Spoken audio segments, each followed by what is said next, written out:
샬롬. 오늘도 새날을 주신 주님께 감사와 찬송을 올려드리며 우리 옆 사람들과 함께 한 번 더 인사했으면 좋겠습니다. 반갑습니다. 잘 오셨습니다. 승리하신 주님과 함께 우리도 승리합시다.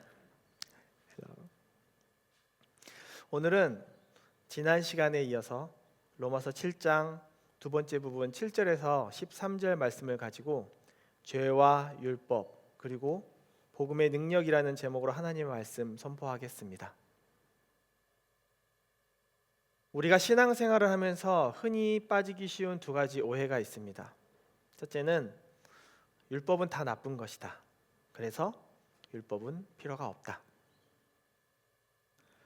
율법이 우리를 얽매고 정죄하기 때문에 마치 하나님께서 불필요한 짐을 주신 것처럼 생각하기 쉽습니다.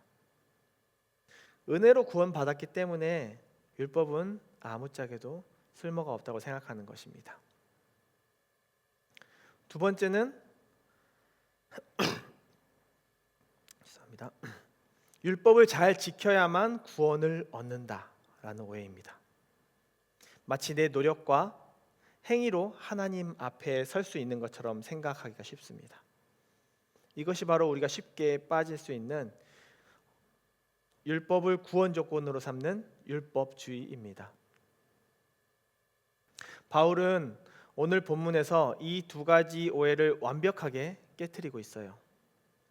율법은 악한 것이 아니라 거룩하고 선한 것이며 동시에 율법으로는 구원에 이를 수도 의롭다 하심을 얻을 수도 없다는 사실을 분명하게 우리들에게 가르쳐주고 있어요. 그렇다면 율법의 진짜 역할은 무엇일까요? 그리고 우리는 율법 앞에서 어떻게 복음 안에서 살아나가야 될까요?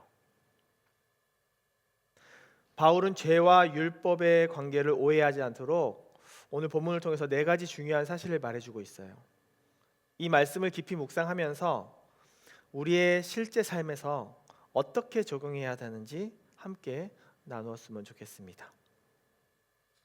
오늘 말씀을 통해서 이번 한 주간도 우리가 죄와 율법에 얽매이지 않고 복음의 자유와 능력 안에서 살아가기를 소망합니다. 우리가 지난 시간에도 율법에 대해서 살펴보았습니다. 율법은 모세의 법입니다. 그리고 그 율법은 우리가 살아가는 동안 우리의 주인 행세를 할 것이며 그 율법과 죄의 지배 속에 살아갈 수밖에 없는 존재임을 배웠습니다. 하지만 죽은 율법에 얽매이지 않듯이 그리스도 예수 안에서 죽은 우리들은 그분을 통해서 참 자유를 얻었음을 깨달았습니다. 오늘 본문 7절에서 13절 역시 율법에 대해서 더 자세하게 말하고 있어요. 율법과 죄의 상관관계에 대해서 말입니다. 그런데 7절을 시작하면서 그런즉 우리가 무슨 말을 하리요?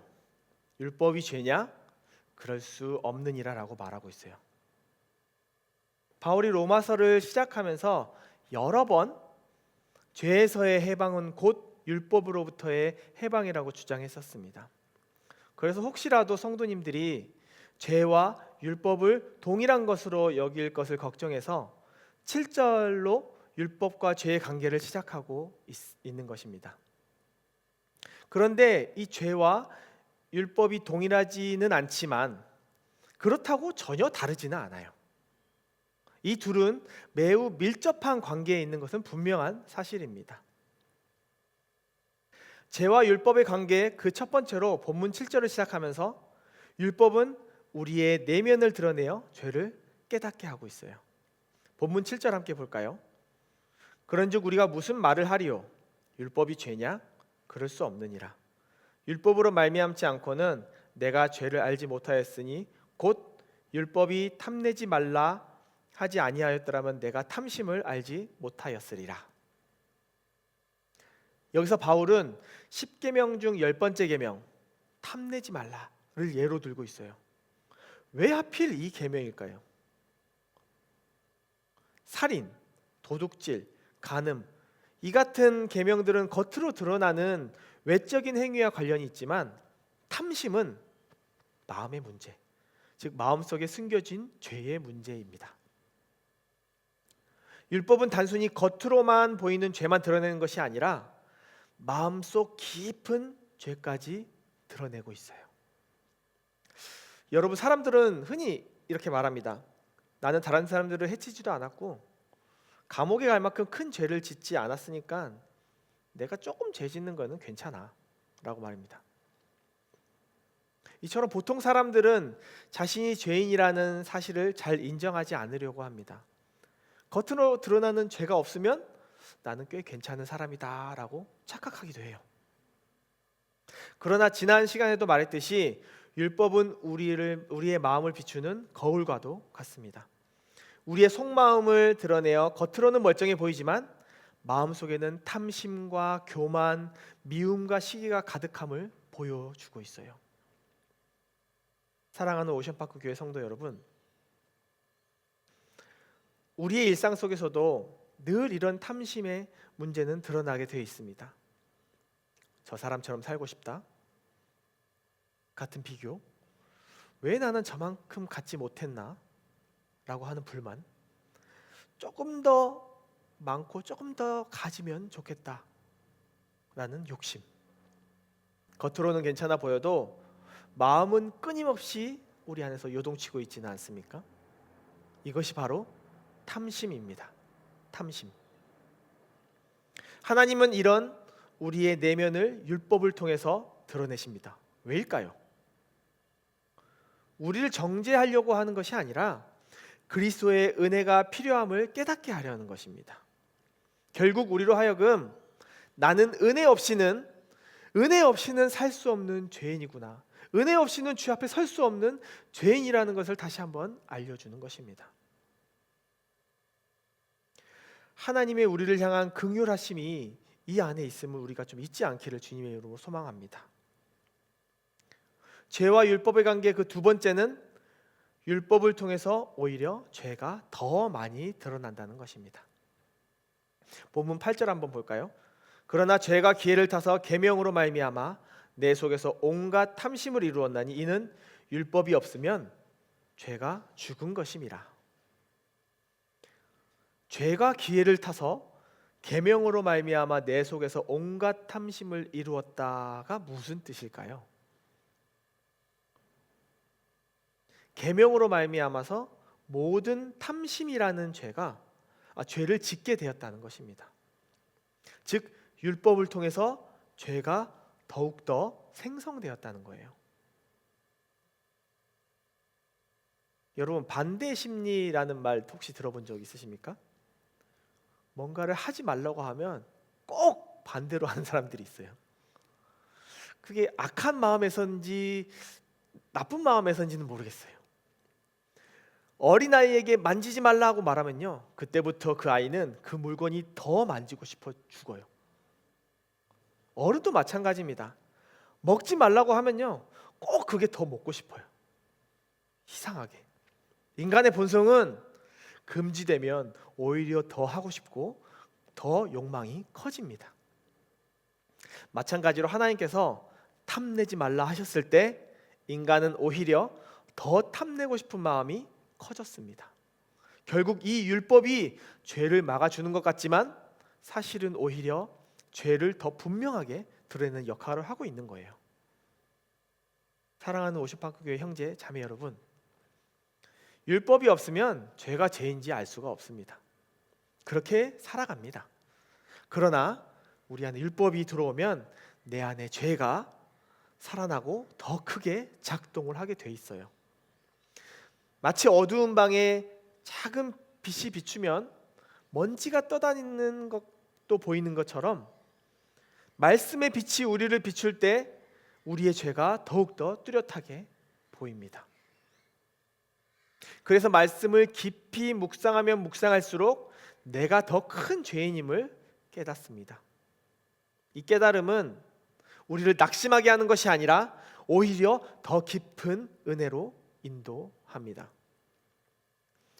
이런 사실은 누가복음 5장에서 베드로가 예수님을 만나는 과정에서 우리가 확신할 수 있습니다. 예수님께서 게네사렛 호숫가에서 말씀을 마치시고 베드로에게 깊은 곳에 가서 그물을 내려 고기를 잡으라고 말씀하셨습니다. 그러자 베드로가 어떻게 했습니까? 해봤는데 안 돼요 라고 하지 않았습니다.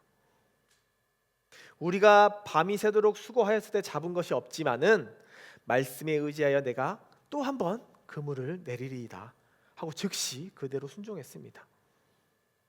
그러자 어떤 일이 벌어졌습니까? 고기를 너무 많이 잡아서 그물이 찢어질 정도로 많이 잡아서 옆에 동무들까지 불러가지고 2배 가득 찰 정도로 물고기를 잡게 되었습니다.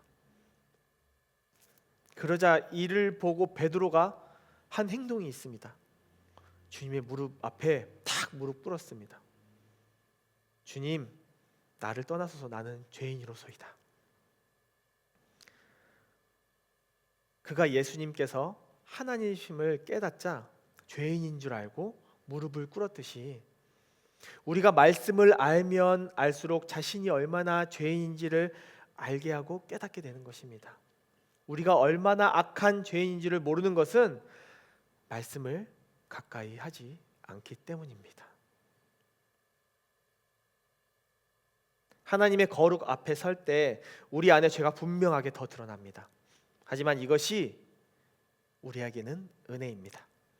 왜냐하면 죄를 깨닫는 순간 우리는 예수 그리스도를 더 깊이 의지하게 되기 때문입니다. 죄와 율법의 관계 그 세 번째는요, 율법을 통해서 우리가 죽을 수밖에 없는 존재임을 깨닫는다는 것입니다. 9절에서 11절 한번 볼까요?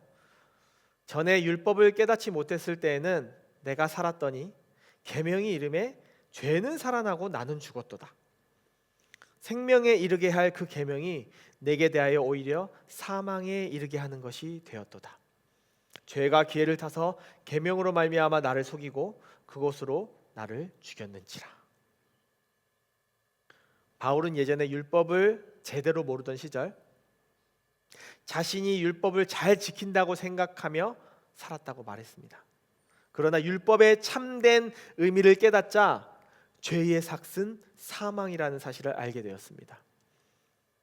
율법은 우리에게 생명을 결코 줄 수 없습니다. 오히려 우리는 죽을 수밖에 없는 존재임을 드러나게 합니다. 사랑하는 OPC 가족 여러분, 신앙생활을 하다 보면 은근히 내가 말씀대로 잘 살면 하나님이 나를 더 사랑하실 것이다 라는 생각을 하게 됩니다. 그리고 많은 성도들이 여전히 내가 잘하면 하나님이 나를 더 사랑하고 못하면 하나님이 나를 좀 버리실 것이라고 생각합니다. 그러나 복음은 그렇지 않습니다. 우리는 이미 있는 모습 그대로 사랑받았고 은혜로 이미 구원을 받았습니다. 우리의 행위가 아니라 예수 그리스도의 십자가와 부활로만 구원이 주어졌습니다. 율법은 우리를 생명으로 인도하는 구원의 길이 아니냐, 우리가 죽을 수밖에 없는 존재임을 드러내는 표지판입니다. 그렇기 때문에 율법 앞에서 절망할 때가 오히려 복음을 향한 문이 열릴 때임을 기억하는 저와 여러분이 되기를 간절히 바랍니다. 마지막으로 죄와 율법의 관계 그 네 번째는요,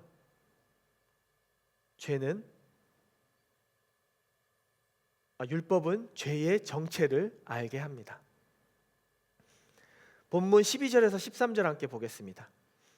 이로 보건대 율법은 거룩하고 계명도 거룩하고 의로우며 선하도다. 그런즉 선한 것이 내게 사망이 되었느냐? 그럴 수 없느니라. 오직 죄가 죄로 드러나기 위하여 선한 그것으로 말미암아 나를 죽게 만들었으니 이는 계명으로 말미암아 죄로 심히 죄 되게 하려 함이라. 아멘. 율법은 하나님께서 주신 것입니다. 그래서 그 자체는 선하고 거룩합니다. 문제는 율법이 아니라 율법을 이용해 우리를 무너뜨리려는 죄 때문입니다. 죄가 율법을 이용해서 우리를 죽음에 이르게 합니다. 율법은 마치 거울과 같습니다. 거울은 우리의 더러움을 보여주지만 그것으로 우리의 얼굴을 씻을 수는 없습니다. 율법은 죄의 정체를 드러내지만 우리를 살리거나 죄를 씻을 수는 없습니다. 죄를 씻는 것은 오직 복음, 오직 예수 그리스도의 보혈뿐입니다. 사랑하는 오션파크 교회 정말 성도 여러분, 율법을 통해서 우리가 몰랐던 죄가 살아나고 죄로 말미암아서 죽음이 주어진 것은 분명한 사실입니다. 그렇다고 해서 율법이 죽음에 대한 책임이 있을 수는 없습니다. 죽음, 사망에 이르게 하는 것은 율법이 아닌 분명히 죄이기 때문입니다. 사람이 죽는 것은 율법 때문이 아니라 율법을 어긴 죄 때문이라는 사실을 꼭 기억해 주시기 바랍니다. 로마서 6장 23절 확실하게 우리에게 선포합니다.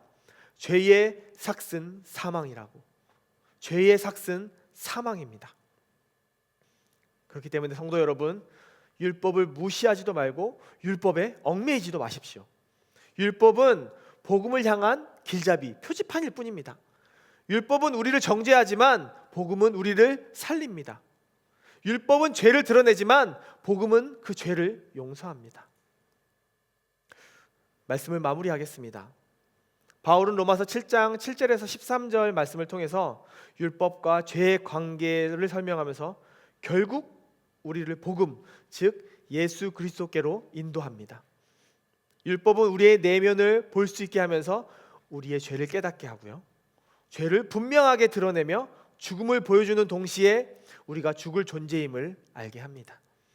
또한 죄의 정체를 밝히 드러냅니다.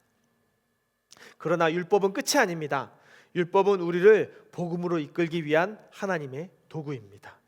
한 주간 율법 앞에서 정직하게 자신을 바라보면서 복음 안에서 담대하게 일어나며 죄와 싸울 때마다 예수 그리스도의 십자가와 부활을 붙잡고 나아가십시다. 그래서 율법 아래 죽음에 머무는 자가 아니라 복음 안에서 자유와 생명을 누리는 하나님의 자녀로 하루하루를 살아내는 저와 오션파크 성도님들이 되기를 주님의 이름으로 축복합니다. 함께 기도하겠습니다. 거룩하시고